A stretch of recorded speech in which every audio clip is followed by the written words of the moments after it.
Tūkstančiai Kauno studentų pirmiausiai susirinko ne į rytinės paskaitas, o Laisvės alėjoje pabūti kartu. Taip rugsėjo 1-ąją mini visų Kauno universitetų studentai.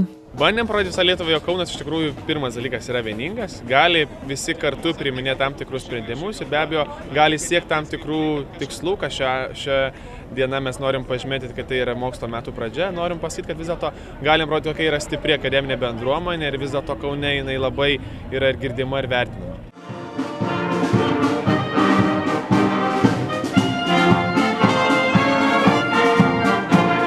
Kokios nuotaikos, ko laukiat, ko tikite?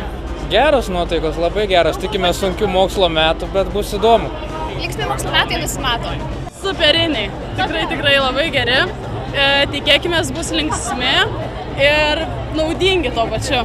Ilgame metraštyje pirmą kartą rugsėjo 1-osios proga visi eisenos dalyviai surašė savo linkėjimus.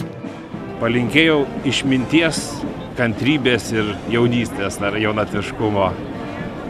Ir visam Kaunui, ir kauniečiams, ir visai Lietuvai tuo pačiu. Kauno technologijos universitetui sugalvojus, kad Kaunui reikia turėti akademinio miesto simbolį, Vilniaus dailės akademijos Kauno dailės fakulteto studentai jį ir sukūrė.